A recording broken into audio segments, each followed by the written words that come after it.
अल्हम्दुलिल्लाहि रब्बिल आलमीन। तमाम तारीफ़ें इस अल्लाह के लिए हैं जिसने हमें ईमान की दौलत अता फरमाई, हमें अपने महबूब नबी हज़रत मोहम्मद सल्लल्लाहु अलैहि वसल्लम की उम्मत में पैदा किया और हमें रमज़ान जैसा मुबारक महीना नसीब फरमाया।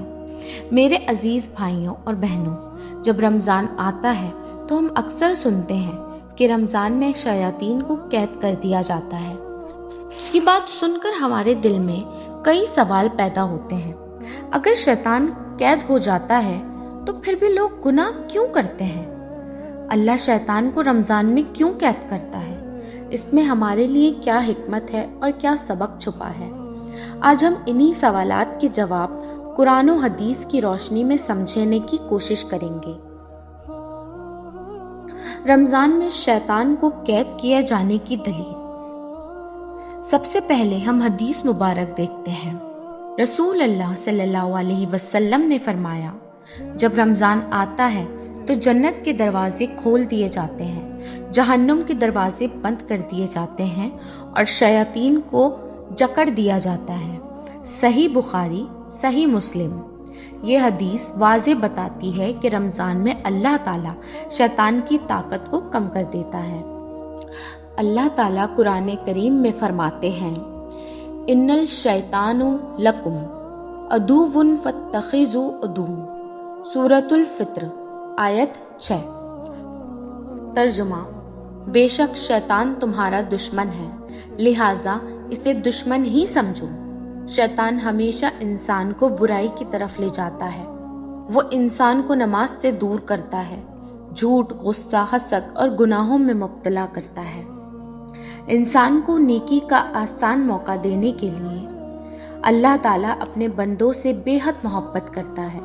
वो चाहता है कि बंदे इसके करीब आएं, तौबा करें और अपनी जिंदगी बदलें। रमज़ान में शैतान को कैद करके अल्लाह इंसान को एक ऐसे माहौल देता है जहां नेकियां करनी आसान हो जाती हैं, यानी इबादत आसान हो जाती है, दिल नर्म हो जाता है, गुनाहों की तरफ रग़बत कम हो जाती है। ये अल्लाह की बहुत बड़ी रहमत है।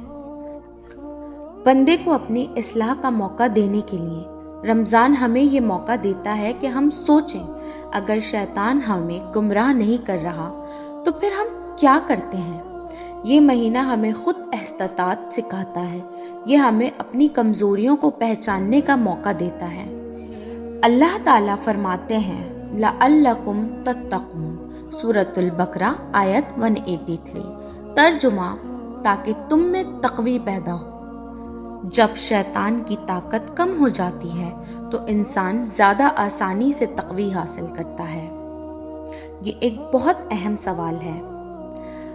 रमज़ान सिर्फ इबादत का महीना नहीं, ये एक तरबियत का महीना है। जैसे एक उस्ताद तालिबे इल्म को तरबियत देता है, वैसे ही रमज़ान हमें सिखाता है कि हम अपनी ज़िंदगी कैसे गुजारें। अगर हम रमज़ान में नमाज की पाबंदी सीख लें, झूठ छोड़ दें, गुस्सा कंट्रोल कर लें, तो यही रमज़ान की असल कामयाबी है। एक अहम हकीकत, अगर रमज़ान गुजर जाए और हमारी आदतें ना बदलें तो हम रमज़ान का असल मकसद हासिल नहीं कर सके। रमज़ान हमें सिर्फ एक महीने के लिए नहीं बल्कि पूरी ज़िंदगी के लिए बदलने आता है। मेरे अजीज़ भाई और बहनों, रमज़ान में शैतान का कैद होना अल्लाह की बहुत बड़ी नेमत है। ये भी एक सुनहरी मौका देता है कि हम अपनी ज़िंदगी को बेहतर बना सकें। आइए हम खुद से वादा करें, हम नमाज की पाबंदी करेंगे, हम कुरान से ताल्लुक़ मजबूत करेंगे, हम दूसरों को मुआफ़ करेंगे, हम अपने नफ्स पर काबू पाने की पूरी कोशिश करेंगे। याद रखें, अगर हम रमज़ान में खुद को बदल लें तो यही रमज़ान हमारी दुनिया और आखिरत दोनों संवार सकता है। अल्लाह ताला हमें रमज़ान की बरकतों से भरपूर फ़ायदा उठाने की तौफ़ीक़ अता फ़रमाए और हमें शैतान और नफ्स के शर से महफूज रखे। आमीन। और अगर आपको ये वीडियो थोड़ी सी भी पसंद आई हो तो मेहरबानी करके इस वीडियो को लाइक कर दीजिएगा और इसे आगे अपने दोस्तों के साथ शेयर कर दीजिएगा, ताकि अगर कोई एक भी इस पर अमल करे तो उसका सवाब आपको और मुझे, हम दोनों को मिले। शुक्रिया।